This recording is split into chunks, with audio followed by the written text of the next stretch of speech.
नमस्कार दर्शक बंधु आमी दशभुजा ब्लग्स आबारो तुम्हादेर सामने चले एसेछि। आशा करछि तोमरा प्रत्येके भालो आछो, सुखे आछो। तोमादेर सुख शांति समृद्धि कामना करे आमी आमार ब्लगटा शुरू करछि।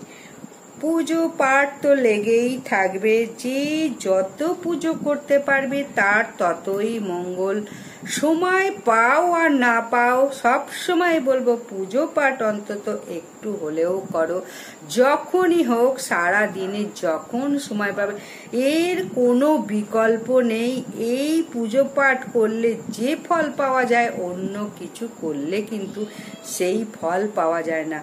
এটা সম্পূর্ণ বিশ্বাসের উপর। বিশ্বাস করলে আশা আকাঙ্ক্ষা সমস্ত কিছু মনোবাঞ্ছা মনের ইচ্ছা পূরণ হবে, আর অবিশ্বাসে কোনো কিছু হবে না।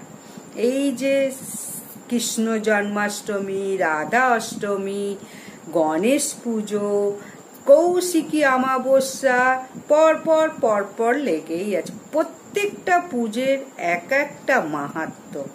তারপরে তো এর মাঝখানে তো রয়েছেই একাদশী, অমাবস্যা পরপর রয়েছে। যাই হোক, আবার চলে এসেছে গণেশ পুজো, এরপরে আসছে রাধা অষ্টমী, পরপর পরপর চলবে।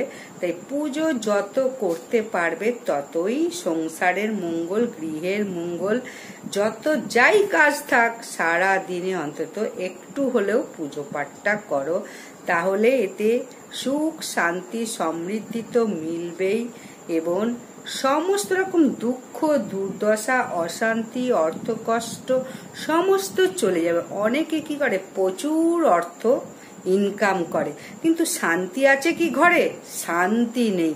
সেই শান্তিটা পাওয়ার জন্য অন্তত একটু পুজো পাঠ করো। ঠাকুরকে যখন ডাকবে দেখবে সমস্ত চিন্তা ভাবনা দূরে চলে গেছে। সেই সময়টুকুই তোমার শান্তি।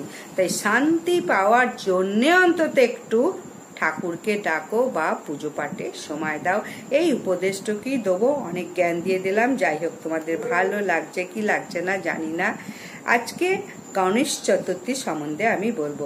আগামী শনিবার গণেশ চতুর্থীর দিন ভুলেও খাবে না কিন্তু এই কয়েকটি জিনিস। মরে গেলেও খাবে না, ভুলেও খাবে না, যত যাই অসুবিধা হোক। গণেশ চতুর্থীর দিন এগুলো খেলে সমস্ত রকম অর্থকষ্ট তো হবেই এবং দুঃখ বিপর্যয় গৃহে নেমে আসবে, নানা রকম রোগ ব্যাধিও হবে। তাই সব সময় যেগুলো বলবে এগুলো মানার চেষ্টা করো। অনেকেই তো জানে বা অনেকেই জানে না। যারা জানে না তাদের উদ্দেশ্যেই বলবো এই সবজিগুলো ভুলেও খেও না। তাহলে মুখে একদমই তুলবে না, তাহলে সারা বছর রোগে ভুগতে হবে, পরিবারে চরম দারিদ্রতা নেমে আসবে, সুখ শান্তি সমৃদ্ধি চির বিদায় নেবে। গণেশ ঠাকুর সমৃদ্ধি ও সৌভাগ্যের দেবতা। তাই গণেশ ঠাকুর যে পরিবারের ওপর রুষ্ট হয়ে যান তাহলে দুর্ভাগ্যের ছায়া সেই পরিবারে নেমে আসে। তাই মঙ্গল আশীর্বাদ পেতে গণেশ চতুর্থীর দিন এই খাবারগুলো কখনোই খেও না। নিজে তো খাবেই না, পরিবারের কেউ যেন না খায়। এই জিনিসগুলো বারবার নিষেধ করব সুখ শান্তি গৃহের বা কল্যাণ পেতে গেলে। আবারও বলবো, গণেশ চতুর্থীর দিন পৌরাণিক বিশ্বাস অনুসারে ভাদ্র মাসে শুক্লপক্ষে চতুর্থী তিথিতে জন্ম হয়েছিল দেবাদিদেব মহাদেব মা পার্বতীর পুত্র গণেশজি। এই দিনটিকে গণেশ চতুর্থী বা বিনায়ক চতুর্থী নামে নামকরণ হয়। গণেশ ঠাকুরের পূজা করলে ঘরে সুখ সমৃদ্ধি সৌভাগ্য তো নিয়ে আসেই, পরিবারের প্রত্যেকের মঙ্গল হয়। সবার আগে সর্বসিদ্ধ কলেবর গজেন্দ্র বদন এই গণেশকে সবার আগে পুজো করতে হয়। কোনো শুভ অনুষ্ঠানেও কিন্তু গণেশ ঠাকুরকে আগে নিমন্ত্রণ করতে হয়। যেখানে গণেশ ঠাকুর অধিষ্ঠিত থাকেন সেই বাড়িতে কখনো অমঙ্গলের ছায়া পড়ে না।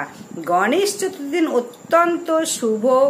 এই দিনটি নিয়ম বিধি মেনে পালন করতে হবে। শাস্ত্র বিধি নিষেধ এগুলো প্রত্যেকটা মেনে চলো। অবশ্যই গণেশ ঠাকুরের পুজো এদিনকে করো, তার সাথে খাদ্য খাবার যেগুলো বিধি নিষেধ আছে শাস্ত্রে সেগুলো মেনে চলো। আজকে গণেশ চতুর্থীর এই পূর্ণ তিথিতে কোন খাবারগুলো ভুলেও তুলবে না মুখে, মরে গেলেও মুখে তুলবে না, আর কেন এই খাবারগুলো খাবে না, আর গণেশ চতুর্থীর দিন কি কি খাবার গ্রহণ করবে সেটাও বলবো। তাই প্রত্যেককে বলবো ভিডিওটা সম্পূর্ণ দেখো, এবং দেখার পর যদি অবশ্যই ভালো লাগে একটা লাইক করবে, এবং সকল বন্ধু বান্ধব আত্মীয় স্বজনকে শেয়ার করে দেবে, আর কমেন্টে লিখবে জয় মা পার্বতীর জয়, জয় গণেশের জয়। গণেশ চতুর্থী তো সামনেই এসে যাচ্ছে, তাই ভিডিওটা পেলে আশা করছি প্রত্যেককে সমৃদ্ধ হবে। এবছর গণেশ চতুর্থী পড়েছে 21শে ভাদ্র 1431, 7ই সেপ্টেম্বর 2024 শনিবার গণেশ চতুর্থী পড়েছে। এই তিথি গণেশ ঠাকুরের জন্মতিথি, তাই এই দিন খুব সকাল সকাল অর্থাৎ ব্রহ্ম মুহূর্তে ঘুম থেকে উঠে সমস্ত কাজকর্ম করে নিয়ে স্নান সেরে গণেশ বন্দনায় সকলে মিলে যোগ দাও, কারণ ব্রহ্ম মুহূর্তটাকে সব থেকে শ্রেষ্ঠ মুহূর্ত বলা হয়েছে। বিছানায় বসেই ওং গাং গণেশায় নম, ওং গাং গণেশায় নম, ওং গাং গণেশায় নম বলে নমস্কার করে দিনটা শুরু করবে এবং মাতা পার্বতী এবং মহাদেবের নাম স্মরণ করবে, আর ওই দিনকে গণেশ ঠাকুরের পুজো দেবে। এই সনাতন ধর্মের বিশেষ কিছু খাদ্য খাবারের নিষেধ আছে। আজকাল তো অনেকেই জিনিসগুলো মানে না, তার ফলে কি হয়, নানা রকম রোগ জ্বালা যন্ত্রণায় তো ভুগতেই হয়, এবং তার ফলে উপার্জনের বেশিরভাগ টাকাই অর্থ যেটাকে বলা হয় সমস্তটাই ডাক্তারের পিছনেই চলে যায়। তাই যদি খাবারগুলো একটু মেনে চলার চেষ্টা করা হয় তাহলে নিরোগ এবং সুস্থ দেহ লাভ করা যাবে। প্রথম খাবার হচ্ছে গণেশ চতুর্থীর দিনে ভুলেও খাবে না, নিজেও খাবে না, বাড়ির কাউকেও খেতে দেবে না, সেটা হচ্ছে মূলো। চতুর্থীতে বলা হয়েছে মূলো খেলে ধন নাশ হয়। যে কোনো মাসে চতুর্থীতে মূলো খাবে না, মূলো খেলে ধন নাশ হয় বলা হয়। তাহলে কি হবে, অর্থ সংকটে পড়তে পারো এবং অনেক কষ্ট দুঃখ দুর্দশাও আসতে পারে, রোগ ব্যাধিও হতে পারে, তাতে কি হবে, অনেক টাকা খরচ হয়ে যাবে। তাই চতুর্থীতে কখনোই মূলো খাবে না। অর্থ নাশ হওয়া হচ্ছে মূলো খেলে, দুর্যোগ নেমে আসবে পরিবারে এই মূলো খেলে। আর দ্বিতীয় খাবার হচ্ছে এই সবজিটা হলো উচ্ছে, করলা বা নিম পাতা। তেতো কোনো জিনিস কোনো শুভ দিনে খেতে নেই, ঠিক উল্টোই করতে হবে। শুভ দিনে সব সময় মিষ্টি খেতে হবে। তাই গণেশ চতুর্থীর জন্মদিন মানে শুভ একটা দিন, অবশ্যই সবাই মিষ্টি মুখ করো এবং গণেশ ঠাকুরকেও মিষ্টি দাও। গণেশজি যেগুলো ভালোবাসে সেইগুলোই দাও। মোদক গণেশের ভীষণ প্রিয়, লাড্ডু প্রিয়, দরবেশ, বোঁদের লাড্ডু, নানান রকম লাড্ডু গণেশজির ভীষণ পছন্দের। যে কোনো মিষ্টির দোকানে মোদক বানাতে না পারলেও এটা কিনে এনে গণেশ ঠাকুরকে দাও। আর নাড়ুও বানাতে পারো, নারকেলের নাড়ু। গণেশজি এগুলো ভীষণ পছন্দ করে, তাই প্রিয় জিনিস জন্মদিনে গণেশকে দিলে গণেশ ভীষণ খুশি হবে, আর খুশি হলেই পরিবারের আনন্দ সুখ সমৃদ্ধি আসবে গণেশজির আশীর্বাদে। তাহলে তেতো জিনিস ভুলেও কিন্তু খাবে না।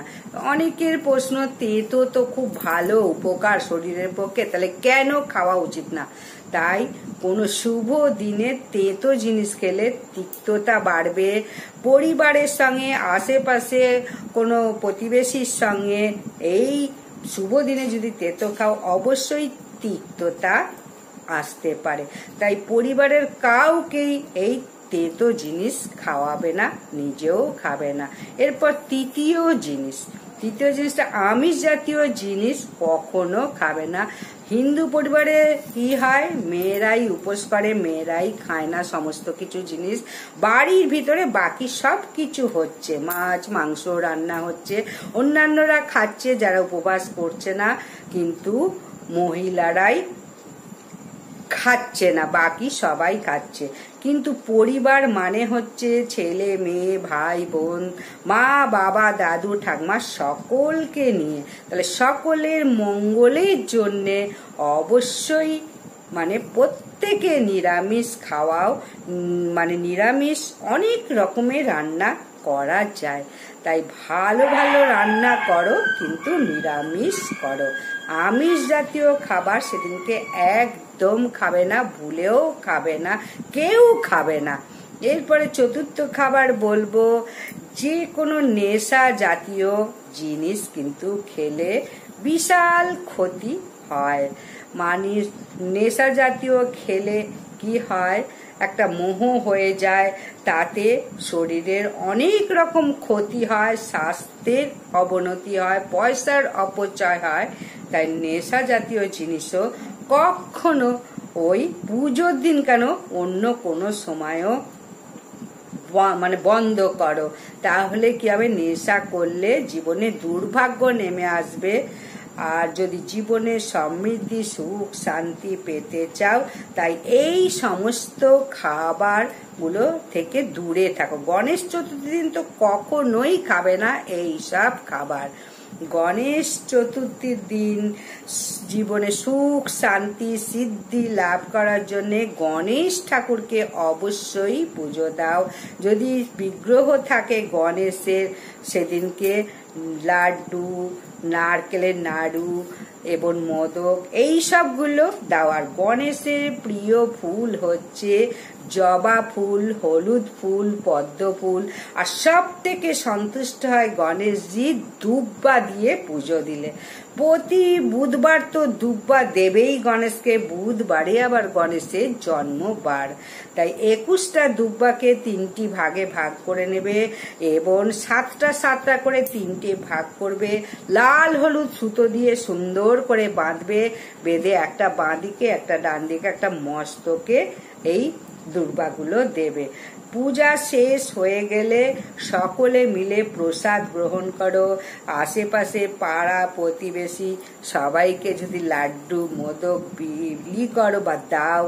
গণেশজির জন্মদিন বুঝতেই পারছো, নিজে একা একা খেলে হবে না, সবাইকে একটু খাওয়াও, তাহলে গণেশজির আশীর্বাদ বেশি বেশি পাবে। আর যদি এখানেই ভিডিওটা শেষ করছি। যদি ভালো লাগে অবশ্যই লাইক সাবস্ক্রাইব শেয়ার করে দাও এবং বেশি বেশি করে বন্ধু বান্ধবদের শেয়ার করো। আর যদি নতুন কোনো দর্শক হয়ে থাকো, পাশে বেল আইকনটি প্রেস করে দাও, তাহলে নতুন নতুন ভিডিওর নোটিফিকেশন সবার আগে চলে যাবে। তাহলে গণেশজির পুজো সবাই মিলে করো, একা নয়, বাড়ির পরিবারের কোনো মহিলা একা নয়, সবাই মিলে ধুমধাম আনন্দের সঙ্গে গণেশজির জন্মদিন পালন করো। তাহলে আসছি, বিদায়।